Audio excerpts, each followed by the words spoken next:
Welcome to red TV. నేను మీ తేజ. జీడిమెట్లలో జరిగిన దారుణమైన సంఘటన. 16 సంవత్సరాలు ఉన్న 10వ తరగతి బాలిక వాళ్ళ తల్లిని అతి కిరాతకంగా, అతి దారుణంగా ఒక సుత్తితో కొట్టి చంపేసింది. ఆమె బాయ్ ఫ్రెండ్, ఆ బాయ్ ఫ్రెండ్కి సంబంధించిన ఒక తమ్ముడు. ఇదంతా కూడా తన చెల్లి కళ్ళ ముందే జరిగింది. అయితే ఈ కేసు విషయంలో అనేక ఆరోపణలు బయటకు వస్తున్నాయి. అంజలి పద్ధతి మంచిది కాదని, ఆ కూతుర్ని సరిగ్గా పెంచలేదని, వాళ్ళ ఫ్రెండ్స్ దగ్గర నుంచి కూడా చాలా విషయాలు బయటకు రావడం జరిగాయి. 2 భర్తలు ఉన్నారు. మొదటి భర్త కుమార్తె ఇప్పుడు తేజస్విని ఎవరైతే హత్య చేసిందో ఆమె. ఇలా చాలా చాలా కోణాల్లో కూడా ఈ విషయం గురించి ఆలోచిస్తుంటే తల్లి దగ్గర నుంచి కూడా కొన్ని తప్పులు ఉన్నట్టుగా కూడా నాకు అనిపిస్తుంది. పూర్తి విషయాలని కూడా మనం తెలుసుకునేందుకు ప్రయత్నిద్దాం. ప్రస్తుతం మనతో పాటు సోషల్ యాక్టివిస్ట్ కృష్ణకుమారి గారు ఉన్నారు. ఆమెతో మాట్లాడదాం. నమస్తే మేడం. నమస్తే. ఇన్సిడెంట్ చూసిన తర్వాత ఫస్ట్ మీ రియాక్షన్ ఏంటి మేడం అసలు దీనిపైన? ఇట్లాంటి మీరు చాలా చూసారు ఇంతకు ముందు కూడా, ఇలా బాలికలు ఇది అవ్వడం కానీ, వాళ్ళ ఆత్మహత్యలు చేసుకొని చనిపోవడం కానీ ఫస్ట్ టైం అసలు ఒక చిన్న వయసులో ఉన్న ఆ అమ్మాయి సొంత తల్లినే హత్య చేసింది, కనీసం కనికరం లేకుండా. దీనిపైన మీ రియాక్షన్ ఏంటి అసలు? ఒకటండి, అంత చిన్న పాప దగ్గర నుంచి అసలు కనికరం అనే మాట మీరు ఎలా ఎక్స్పెక్ట్ చేస్తున్నారు? అసలు ఆ అమ్మాయికి ఏంటి తెలుసు? ఏం తెలీదు.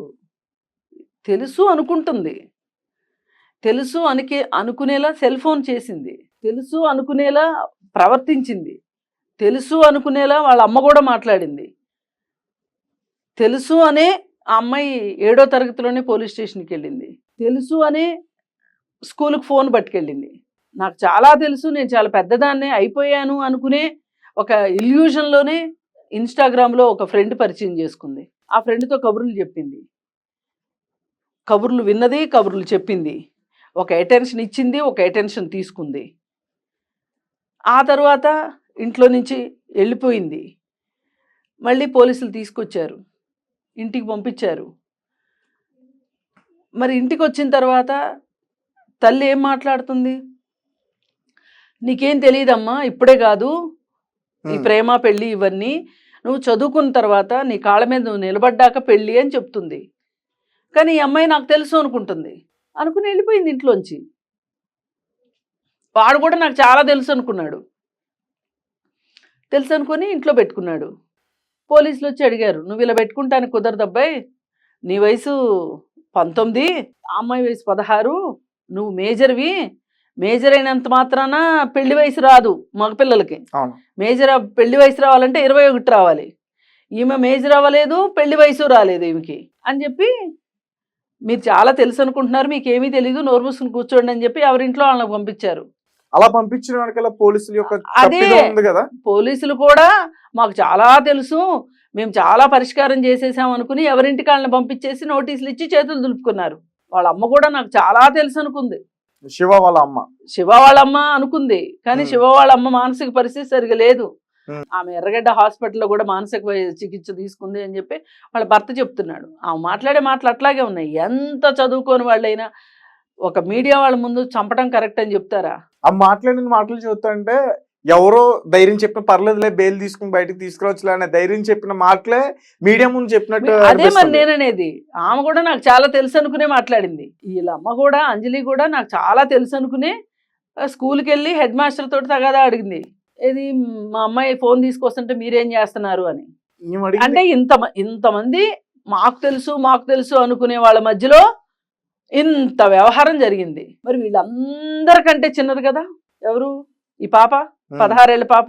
ఈ పాపకి, ఈ పైన ఉన్న వాళ్ళందరికీ లేని కనికరం ఈ పాపకే ఎందుకు ఉండాలి? పోలీసులు ఆలోచించలేకపోయారా? ఈ పరిస్థితుల్లో అసలు పోక్సో కేసు పెట్టాలి, అతను రిమాండ్కి పంపించాలి ఆ కుర్రాడిని అని. పోక్సో కేసు రిమాండ్కి పంపించేసి మేజిస్ట్రేట్ ముందు సరెండర్ చెయ్యాలి, రిమాండ్కి పంపించాలి, 60 రోజుల లోపల ఛార్జ్షీట్ వేయాలి. ఇట్లాంటివన్నీ వాళ్ళకి తెలియదు ఆ పోలీసులకి. మరి ఏం తెలుసు అనుకుని ఫోను ట్రాకింగ్లో పెట్టి ఎక్కడున్నారో వెళ్ళి పట్టుకొచ్చారు. అందుకని ఇక్కడ ఎవ్వరూ బాధ్యతగా లేరండి. ఈ పిల్లలు ఇలా చేశారు అనుకుంటున్నాం, కానీ ఈ చుట్టూ ఇంతమంది పెద్దవాళ్ళు ఉన్నారు. ఎవరు బాధ్యతగా ఉన్నారు చెప్పండి? అంటే ఇప్పుడు ఆమె చేసిన తప్పుతో పాటు వీళ్ళ తప్పులు కూడా ఉన్నాయంటున్నారు. అందరూ ఉన్నాయి. ఆ అమ్మాయి కర్కశంగా కనికరం లేకుండా తల్లిని చంపింది. అక్కడ ఆ అమ్మాయికి తల్లి కనిపించట్లా, తల్లి మాధుర్యం కనిపించట్లా, ప్రేమ కనిపించట్లా. ఆ అమ్మాయి కనిపిస్తుందంతా ఏంటి, రంగురంగుల ప్రపంచం. శివాతో ఉండే జీవితం కనిపించింది ఆ అమ్మాయికి. ఆ శివాతో ఉండే జీవితాన్ని దూరం చేస్తున్న దుర్మార్గురాల్లాగా కనిపించింది తల్లి. మొదటి నుంచి అంతే. నా తండ్రిని ఏం చేసిందో అనే ఒక అనుమానం పడింది ఆ అమ్మాయి మనసులో. నా తండ్రి ఎందుకు చచ్చిపోయాడు, మళ్ళీ ఇంకొక అతను పెళ్లి చేసుకుంది, అతనితో బిడ్డను కంది, వాళ్ళు ముగ్గురు ఒక కుటుంబంలాగా అనిపిస్తున్నారు. ఈమె నేను ఏకాకిని అనుకుంటుంది. మానసికంగా చాలా ఒంటరి ఆ అమ్మాయి. అందుకే ఆ ఒంటరి కాబట్టే ఆ సందర్భంలో ఈ ఫోన్ గనక లేకపోయిండున్నట్లయితే ఎక్కువ స్నేహితులతో ఉండి చదువులో అయినా పడి ఉండేది ఆ పిల్ల. ఇప్పుడు సెల్ ఫోను ఒక ఆప్షన్ అండి. అసలు ఆ ఏజ్ లో ఫోన్ ఇవ్వడమే అవును, చాలా పెద్ద మిస్టేక్. ఫోన్ ఇవ్వడం 100% మిస్టేక్. చాలా మంది తల్లిదండ్రులు చేస్తున్నారు. చాలా మంది తల్లిదండ్రులు 10th చేస్తున్నారు. క్లాస్ ఇంకా పూర్తి కూడా కాలే, 10th క్లాస్ ఫోన్ ఇచ్చారు. ఇప్పుడు కాదు, ఇప్పుడు పోయిన సంవత్సరమే వాళ్ళ అమ్మ హెడ్ మాస్టర్తో తగాదా పెట్టుకుంది అని అంటే వెళ్ళి ఎప్పటి నుంచో ఫోన్ వాడుతున్నట్లే కదా ఈ పిల్ల. అవును. ఇప్పుడు ఆ పిల్లకి 16 ఏళ్ళు. 16 ఏళ్ల క్రితమే వాళ్ళ ఇంట్లో సెల్ ఫోన్ వచ్చి ఉండాలి, లేదు ఆ పిల్ల పుట్టిన తర్వాత ఒక 2-3 ఏళ్ళకి వచ్చి ఉండాలి. అంటే ఆమె జీవితం ప్రపంచం చూడటం మొదలెట్టిన దగ్గర నుంచి సెల్ ఫోన్ చూసింది. అది చాలా అవసరం అనుకుంది. ఇప్పుడు మనము పుస్తకంలో రాసేటప్పుడు పెన్ను ఎంత అవసరం అనుకుంటున్నామో ఆమె ఫోన్ కూడా అంతే అవసరం అనుకుని నమ్ముతుంది. అందుకే ఫోన్ వదలలేకపోయింది. కాదు మేడం, ఇప్పుడు తల్లి ఇంత ఇది చేసినప్పుడు, పోలీసులకు చెప్పి కంప్లైంట్ ఇవన్నీ కూడా చేసినప్పుడు, మరి దొరికిన తర్వాత గ్యాప్ వచ్చిన తర్వాత కదా ఇప్పుడు హత్య చేసిన వాళ్ళు, దొరికిన తర్వాత ఈ తల్లి బిడ్డతో కలిసి ఎందుకు యాక్షన్ తీసుకోలేదంటారు? ఒకవేళ బిడ్డ చిన్నదైనా తల్లి పోలీసులు యాక్షన్ తీసుకునే అవకాశం ఉంది కదా. తీసుకోవాలి. ఇప్పుడు మైనర్ అయిన అమ్మాయిని తీసుకెళ్లిపోయి తన ఇంట్లో పెట్టుకున్నాడు. ఇప్పుడు మీరే అంటున్నారు ఫోక్సో యాక్ట్ కింద అతని పైన కేసు నమోదు చేసి అరెస్ట్ చేయొచ్చని. ఆ రకంగా ఈ తల్లి కూడా ఎందుకు పోలీసులను అడగాల? పోలీసులు ఎందుకు ఇచ్చేలైపోయింది అంటున్నా. ఏమండి, ఎంత తలకిందుల ప్రపంచంలో ఉన్నారు మీరు తేజ. అసలు ప్రజలు పోలీసులకు చెప్పటం ఏంటండి? అంటే మనం అడిగితేనే కేసులు కడతారా వాళ్ళు?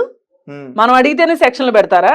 ఆ కాడికి వాళ్ళు చదువుకోవటం ఎందుకు, వాళ్ళు ఎగ్జాములు రాయటం దేనికి, ఉద్యోగాలు ఎందుకు, వాళ్ళకి జీతాలు ఎందుకు?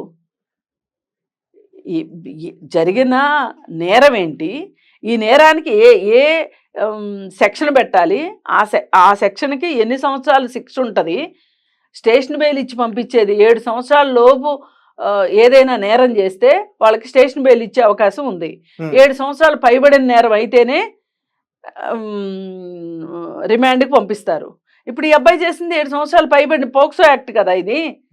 మరి ఎందుకు వీళ్ళు రిమాండ్కి పంపించలేదు? చేసింది ఆమె ఎందుకు చెప్పాలి? లేకపోతే పోలీసులు ఏమైనా ఈమె బ్రతిమలాడింది అనుకోవచ్చా? ఎవరు?